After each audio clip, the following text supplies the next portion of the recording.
ನಮಸ್ಕಾರ. ಭಾರತೀಯ ವೈದ್ಯಕೀಯ ಸಂಘ ಶಿವಮೊಗ್ಗ ಶಾಖೆಯ ಯೂಟ್ಯೂಬ್ ಚಾನೆಲ್ಗೆ ವೀಕ್ಷಕರಿಗೆಲ್ಲ ಸ್ವಾಗತ.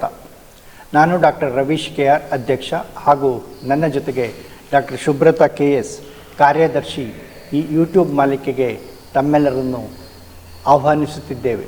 75 ವರ್ಷಗಳ ಇತಿಹಾಸವನ್ನು ಹೊಂದಿರುವ IMA ಶಿವಮೊಗ್ಗ ಶಾಖೆಯಲ್ಲಿ 600ಕ್ಕೂ ಹೆಚ್ಚು ಸದಸ್ಯರಿದ್ದಾರೆ. ಆರೋಗ್ಯಕರ ಸಮಾಜ ದೇಶದ ಆಸ್ತಿ. ಈ ನಿಟ್ಟಿನಲ್ಲಿ ವೈದ್ಯರ ಬಳಿಗೆ ಹೋಗಿ ಚಿಕಿತ್ಸೆ ತೆಗೆದುಕೊಳ್ಳುವುದು ಒಂದು ಕಡೆಯಾದರೆ, ಕಾಯಿಲೆಗಳು ಬರದಂತೆ ತಡೆಗಟ್ಟುವುದು, ಆರೋಗ್ಯಕರ ಜೀವನ ಶೈಲಿಯನ್ನು ಪಾಲಿಸುವುದು ಮತ್ತು ಆರೋಗ್ಯ ಅನಾರೋಗ್ಯದ ಬಗ್ಗೆ ಇರುವಂತಹ ತಪ್ಪು ಕಲ್ಪನೆಗಳನ್ನು ಹೋಗಲಾಡಿಸುವುದು ತುಂಬ ಮುಖ್ಯ. ಈ ನಿಟ್ಟಿನಲ್ಲಿ ನಮ್ಮ ತಜ್ಞ ವೈದ್ಯರಿಂದ ಮುಂಬರುವ ದಿನಗಳಲ್ಲಿ ಹಲವಾರು ವಿವಿಧ ವಿಷಯಗಳ ಬಗ್ಗೆ ಯೂಟ್ಯೂಬ್ನಲ್ಲಿ IMA ಶಿವಮೊಗ್ಗ ಹಲವಾರು ಕಾರ್ಯಕ್ರಮಗಳನ್ನು ಸಂಚಿಕೆಗಳನ್ನು ಹೊರತರಲಿದೆ. ಇದಕ್ಕೆ ತಮ್ಮೆಲ್ಲರ ಸಹಕಾರವನ್ನು ಬಯಸುತ್ತೇವೆ. ನಮ್ಮ ವಿಡಿಯೋಗಳನ್ನು ನೋಡಿ ಅರಿವನ್ನು ಹೆಚ್ಚಿಸಿಕೊಳ್ಳಿ. ಸ್ವಸ್ಥ ಆರೋಗ್ಯ ನಿಮ್ಮದಾಗಲಿ. ಈ ಕಾರ್ಯಕ್ರಮದ ಎಲ್ಲ ಸಂಚಿಕೆಗಳನ್ನು ತಾವೆಲ್ಲರೂ ವೀಕ್ಷಿಸಿ, ಲೈಕ್ ಮಾಡಿ, ಶೇರ್ ಮಾಡಿ, ನಿಮ್ಮೆಲ್ಲರ ಸಹಕಾರವನ್ನು ಬಯಸುತ್ತೇವೆ. ನಮಸ್ಕಾರ.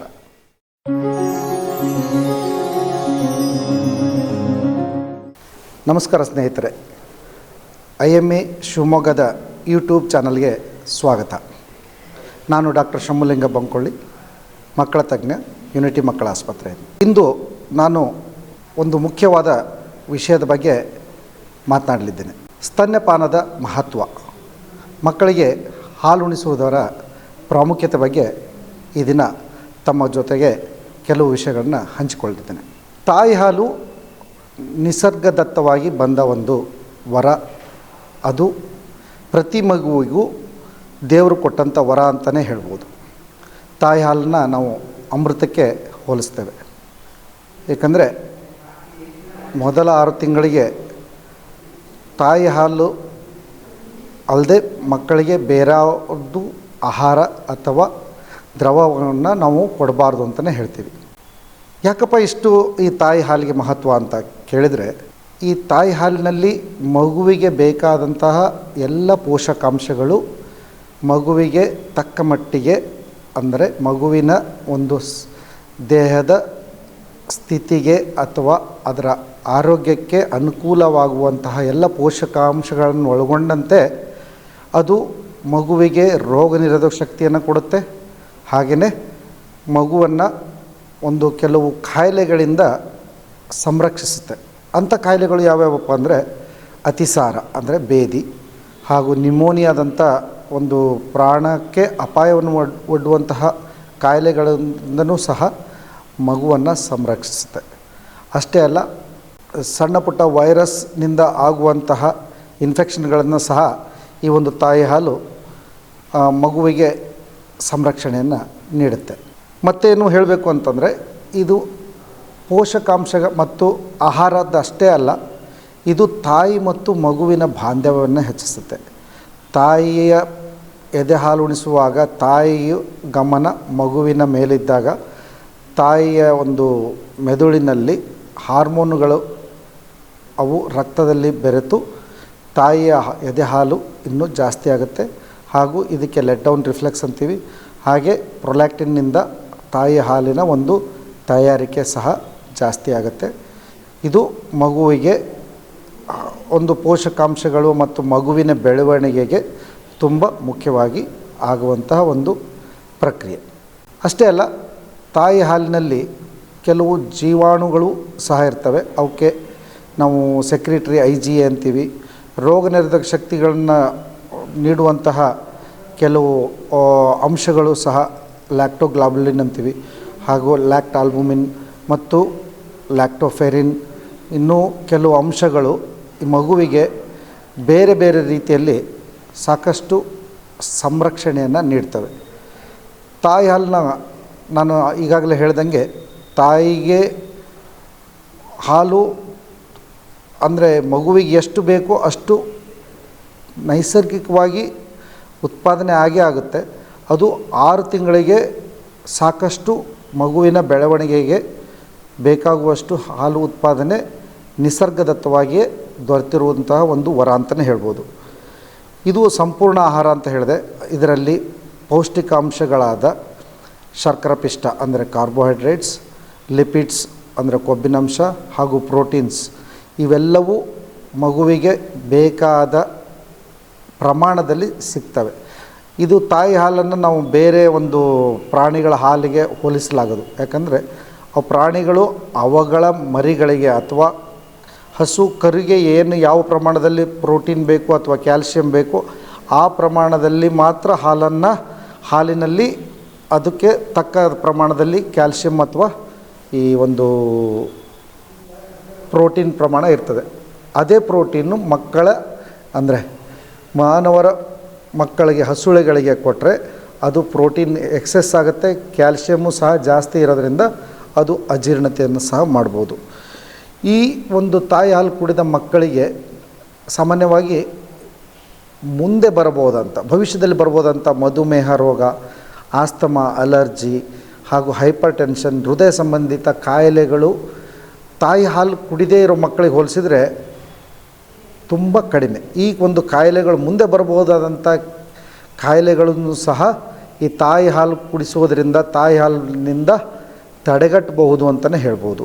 ಹಾಗೆಯೇ ಬೌದ್ಧಿಕ ಬೆಳವಣಿಗೆ ಇತ್ತೀಚಿನ ಹಲವಾರು ಅಧ್ಯಯನಗಳಲ್ಲಿ ಕಂಡುಬಂದಂತೆ ತಾಯಿ ಹಾಲು ಕುಡಿದ ಮಕ್ಕಳ ಒಂದು IQವನ್ನು ನೋಡಿದಾಗ ಈ ಇತರೆ ಫಾರ್ಮುಲಾ ಹಾಲು ಅಥವಾ ಪ್ರಾಣಿಗಳ ಹಾಲು ಅಂದರೆ ಕೌಸ್ ಮಿಲ್ಕ್ ಅಥವಾ ಬೇರೆ ಬಫೆಲೋ ಅಥವಾ ಎಮ್ಮೆಯ ಹಾಲು ಅಥವಾ ಈ ಕೆಲವೊಬ್ಬರು ಹೇಳ್ತಾರೆ ಬೇರೆ ಹಾಲುಗಳನ್ನು ಕುಡಿದಾಗ ಆಗುವಂತಹ ಒಂದು ಈ IQ ಲೆವೆಲ್ನ ಪರೀಕ್ಷಿಸಿದಾಗ ತಾಯಿ ಹಾಲು ಕುಡಿದ ಮಕ್ಕಳ ಒಂದು IQ ತುಂಬಾ ಉತ್ಕೃಷ್ಟ ಮಟ್ಟದಲ್ಲಿ ಇರ್ತಾಯಿದೆ. ಹಾಗೆಯೇ ಇದು ತಾಯಿ ಹಾಲಿನಿಂದ ಮಗುವಿಗೆ ಆಗುವ ಲಾಭಗಳನ್ನು ಹೇಳಿದೆ.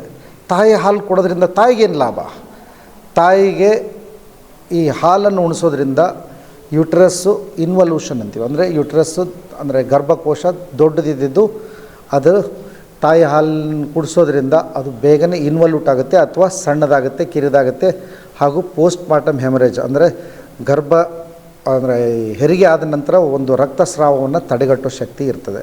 ಹಾಗೆಯೇ ಮತ್ತೊಂದು ಏನು ಉಪಯೋಗ ಅಂತ ಅಂದರೆ ಲಾಭ ತಾಯಿಗೆ ಅಂದರೆ ಈ ತಾಯಿ ಹಾಲು ಕುಡಿಸುವಂಥ ಎದೆ ಹಾಲನ್ನು ಉಣಿಸುವ ತಾಯಂದರಿಗೆ ಹೋಲಿಸಿದರೆ ಎದೆ ಹಾಲು ಉಣಿಸದೇ ಇರುವಂಥ ತಾಯಂದರಿಗೆ ಸ್ತನ ಕ್ಯಾನ್ಸರ್ ಮತ್ತು ಗರ್ಭಕೋಶದ ಕ್ಯಾನ್ಸರ್ಗಳು ಪ್ರಮಾಣ ಜಾಸ್ತಿ. ಸೊ ಇದು ಒಂದು ಇಂಡೈರೆಕ್ಟಾಗಿ ತಾಯಿಗೆ ಒಂದು ಅತ್ಯಂತ ಒಂದು ಲಾಭದಾಯಕ ಅಂತಲೇ ಹೇಳ್ಬೋದು.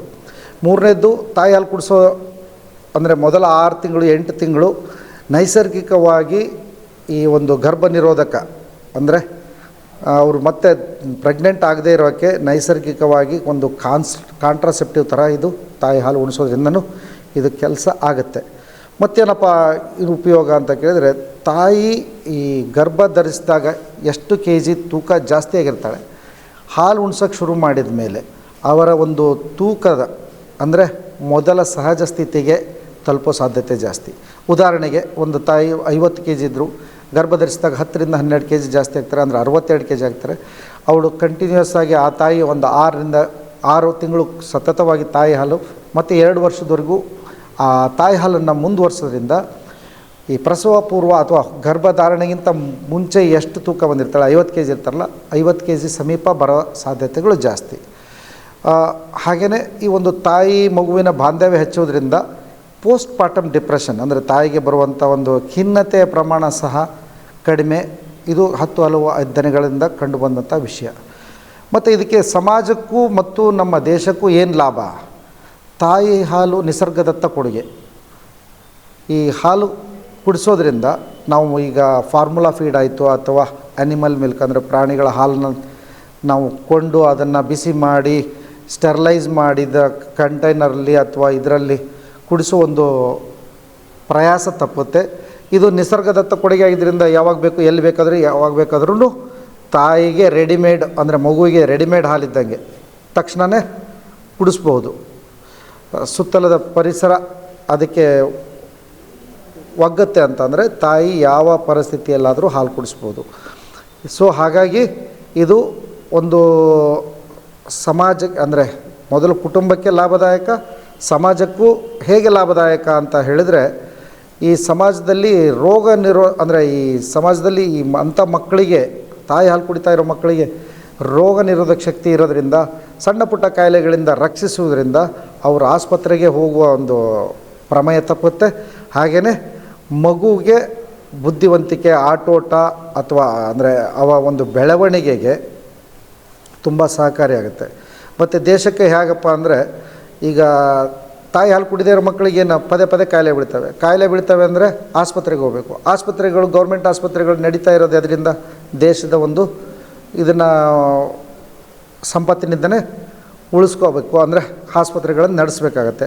ಸೊ ಆಸ್ಪತ್ರೆಗಳಿಗೆ ಮಕ್ಕಳು ಹೋಗುವ ಪ್ರಮಾಣ ಅಥವಾ ಪ್ರಮೇಯ ಬರಲಿಲ್ಲ ಅಂದರೆ ಆ ಒಂದು ದೇಶಕ್ಕೂ ಸಹ ಲಾಭನೇ ಅಂತ ಹೇಳ್ಬೋದು. ಇವೆಲ್ಲ ತಾಯಿಯ ಹಾಲನ್ನು, ತಾಯಿಯು ಮಗುವಿಗೆ ಹಾಲು ಕುಡಿಸೋದ್ರಿಂದ ತಾಯಿಗೆ ಮತ್ತು ಮಗುವಿಗೆ ಹಾಗೂ ಸಮಾಜ, ಕುಟುಂಬ, ಸಮಾಜ ಹಾಗೂ ದೇಶಕ್ಕೆ ಆಗುವಂಥ ಲಾಭಗಳು. ಕೆಲವು ಪರಿಸ್ಥಿತಿಗಳಲ್ಲಿ ತಾಯಿ ಹಾಲನ್ನು ನಾವು ಕುಡಿಸಬಾರ್ದು ಅನ್ನೋ ಕೆಲವು ಪರಿಸ್ಥಿತಿಗಳು ಅಂತ ಹೇಳಿದರೆ, ತಾಯಿಗೆ ಕ್ಯಾನ್ಸರ್ ಅಂತಹ ಕಾಯಿಲೆಗಳಿಗೆ ಮಾತ್ರೆಗಳು ಅಥವಾ ಔಷಧಿಗಳನ್ನು ತಗೋತಾ ಇದ್ದಾಗ, ಅಥವಾ ತಾಯಿ ತುಂಬ ಸೈಕಲಾಜಿಕಲ್ ಪ್ರಾಬ್ಲಮ್ನಿಂದ ಅಥವಾ ಸೈಕ್ಯಾಟ್ರಿಕ್ ಡ್ರಗ್ಸ್ ತಗೋತಾ ಇದ್ದಾರೆ, ಅಥವಾ ಖಿನ್ನತೆ ಅಥವಾ ಮತ್ತು ಮನೋರೋಗದಿಂದ ಏನಾದರೂ ನರಳ್ತಾ ಇದ್ದಾರೆ ಅಂಥ ತಾಯಂದರಿಗೆ, ಹಾಗೂ ಕೆಲವು ರಕ್ತದಿಂದ ಅಥವಾ ತಾಯಿ ಹಾಲಿನಿಂದ ಹರಡಬಹುದಾದಂತಹ ರೋಗಗಳು ತಾಯಿಗಿದ್ದರೆ ಅಂತಹ ಪರಿಸ್ಥಿತಿಗಳಲ್ಲಿ ಮಾತ್ರ ನಾವು ತಾಯಿ ಹಾಲಿನಿಂದ ನಾವು ಮಕ್ಕಳಿಗೆ ಕೊಡಬಾರ್ದು ಅಂತ ಹೇಳ್ತೀವಿ. ಇನ್ನು ಉಳಿದ ಎಲ್ಲ ಪರಿಸ್ಥಿತಿಗಳಲ್ಲಿ ಸಣ್ಣ ಪುಟ್ಟ ತಾಯಿಗೆ ಜ್ವರ ಬಂದರೂ ಸಹ ನಾವು ಹಾಲು ಕುಡಿಸಿ ಅಂತ ಹೇಳ್ತೀವಿ. ಅಥವಾ ಸಣ್ಣ ಪುಟ್ಟ ಕಾಯಿಲೆಗಳಿದ್ವು ಅಂದರೆ, ಈಗ ಮಧುಮೇಹ, ಅಥವಾ ತಾಯಿಗೆ ಬೇರೆ ಹೈಪರ್ ಟೆನ್ಷನ್ ಇದೆ, ಅಥವಾ ತಾಯಿಗೆ ಟೈಫಾಯ್ಡ್ ಆಗಿದೆ, ಇನ್ಫ್ಲೂಯೆನ್ಸ್ ಆಗಿದೆ, ಕೊಡ್ಬೋದು. ತಾಯಿ ಹಾಲಿಗೆ ಯಾವುದೇ ಒಂದು ಅಡೆತಡೆ ಇಲ್ಲ ಅಥವಾ ಕಾಂಟ್ರಾ ಇಂಡಿಕೇಷನ್ಸ್ ಇಲ್ಲ. ಇದೆಲ್ಲ ತಾಯಿಯ ಹಾಲು ಕೊಡುವುದರಿಂದ ಆಗುವಂಥ ಲಾಭಗಳ ಬಗ್ಗೆ ಹೇಳಿದೆ. ಕೊನೆಯ ಮಾತಿನಲ್ಲಿ ಹೇಳಬೇಕು ಅಂದರೆ, ತಾಯಿ ಹಾಲು ಮಗುವಿಗೆ ಪ್ರಕೃತಿಯ ಕೊಟ್ಟ ಮೊದಲ ಮತ್ತು ಶ್ರೇಷ್ಠ ಉಡುಗೊರೆ.